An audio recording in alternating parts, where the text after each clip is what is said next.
Hi guys, this is my review of the SA950 or the S27A950D. This is a fantastic 2D monitor, and if you have a powerful PC rig or like a PS3, this thing will not let it bottleneck. Like, you will see games at like 120 hertz, amazing colors, and really, like, it's crazy what it can do to a PS3 game. The right PS3 games. There are a few games that don't work too well. Get kind of low res on the screen, but in general, this is an amazing 2D monitor. It's an okay 3D monitor. There's a few things I'll be talking about later in this review that I'm not too thrilled about, but it still does an amazing job with Blu-ray movies and with games. You can pretty much do anything in 3D, although sometimes it doesn't turn out too great, but you can essentially press a button to convert anything 2D to 3D on this monitor.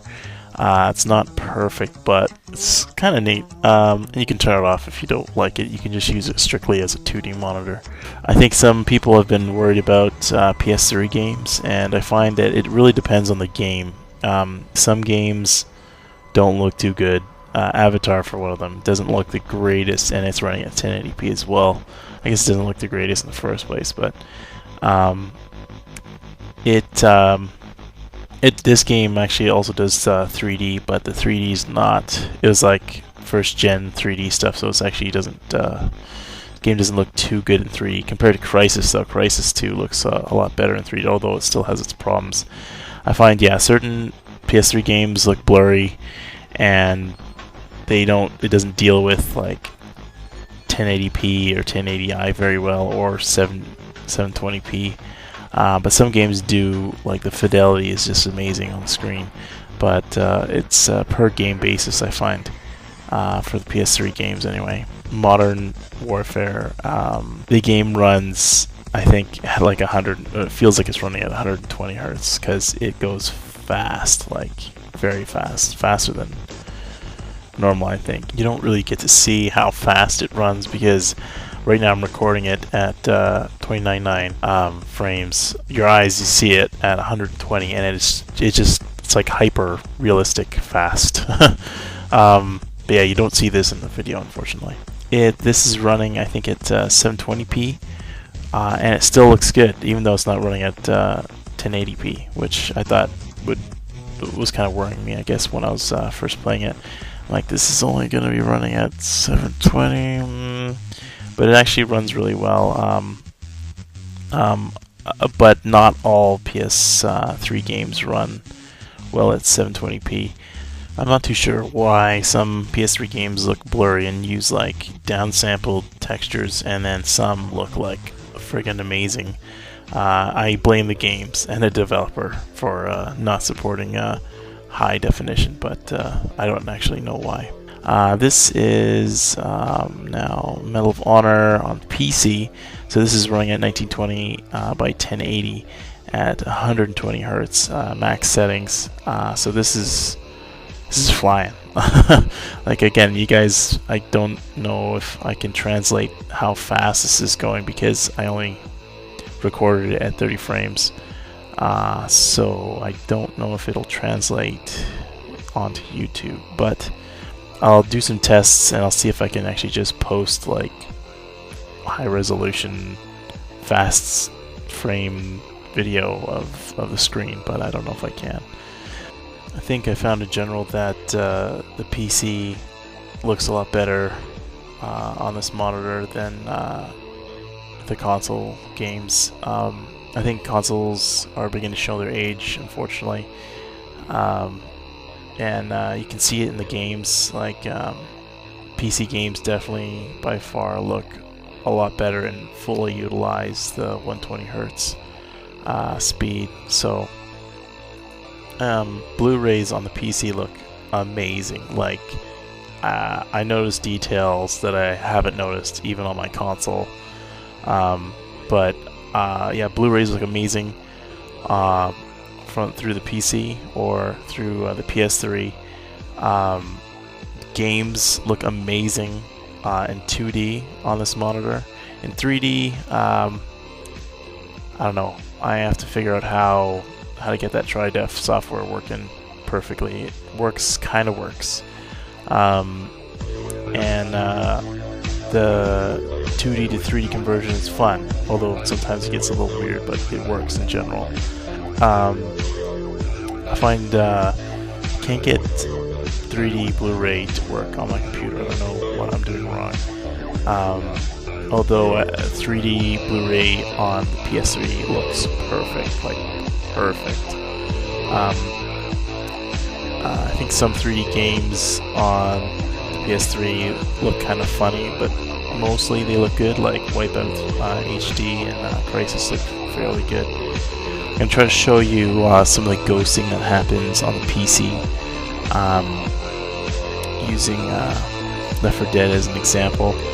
I'm going to be turning on right here, I'm turning on and off custom focus settings. I'm going to try to show you some ghosting that you'll see in the trees. So right now you won't see any ghosting because I've changed the focus value by using the TriDef software. But now you can see me switching it. You're going to see a bit of ghosting on the trees, so it's going to be not that, but see how there's kind of like a jagged outline that's slightly darker? That's actually a ghosting, and so you'll see a double image. Now I'm turning it on and off to say to show that I'm adjusting the focal value in real time, so you can fix it so games don't have ghosting. Now I'm going to show you from what it looks like from afar. You can kind of see how there's a bit of this like outline, weird outline around things, and some parts it's worse. I'm going to see if I can show you here in this part, looking at Chief here, or sorry, the coach. That you can kind of see this ghosting. This is looking through the right lens and left hand lens, and you can kind of see this strange ghosting, and that ghosting again can be corrected. You can see me correcting it right here, but yeah, it's not perfect. You see some games, you'll see this weird kind of ghosting effect around characters. Now this is me showing you this ghosting effect also in the PS3, unfortunately. Now you don't notice this as much, actually much less. The PS3 does a lot better job with the 3D, but still I find for some reason the right lens shows ghosting more than the left lens. I do not know why. Here's the left lens and it's a lot clearer. As you can see, you can barely see the ghosting. And now back to the right, and back to left, right. And yeah, so for some reason the right does ghosting sometimes on certain objects.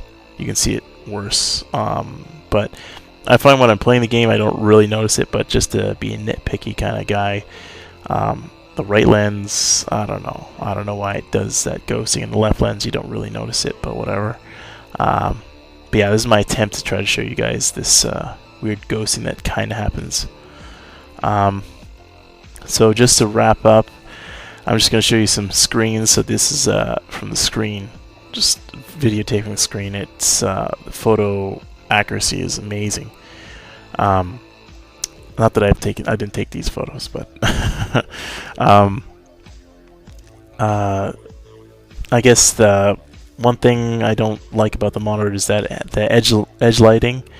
In the bottom right hand corner you'll see some weird blue stuff, not in this particular video, but if you were to get it, there's the edge lighting has some weird I guess glowing that you see from the edges. In the bottom right corner, on a little bit on the left and a little bit on the right, kind of a greenish glow coming from the edges.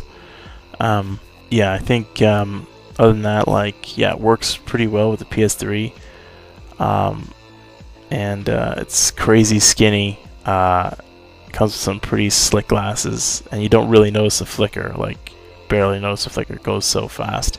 I like how it can make anything that's 2D into 3D. Like I've tried it on some home videos that I've done, and it looks crazy. And seeing games at 120 hertz is amazing. Like it looks like realistic. How fast and smooth it comes out. It's something you have to really see for yourself. I'll see if I can post a video that can show it, but I don't think it's possible. So this is the end of my review. This is what I think in a nutshell is the good and the bad of this monitor, and my bottom line. Definitely keeping this thing. It's an amazing 2D monitor. It's an okay 3D monitor. Now I'll quickly show you guys some of the settings I had. The settings that I use for the PC are quite different than the settings I used for the PS3. So the settings for the PC are very much PC specific. They make the PC look the best for the PC, but if I switch those settings over to the PS3, they'll look like crap, and vice versa. So these are the PC settings that I found work the best for me. I didn't have any gadgets to help me, get perfect color accuracy. I just kind of eyeballed it. So you probably shouldn't use my settings, but these are the settings I found work best for me. And here are the settings for the PS3 and I guess console settings. And again, these are what worked best for me, and I eyeballed it. I don't have one of those colorimeters. Maybe one day I'll get one, or at least learn how to use it. And yeah, so these are the settings, and I hope you guys enjoyed my review. If you have any questions, just post it below, and I'll do my best to answer them. See you guys. Oh, and if you guys want even more information, you guys should check out Tesla Storm's written review. I'll put a link out right here. Yeah, he has a really great written technical review of this monitor in greater detail. So go take a look.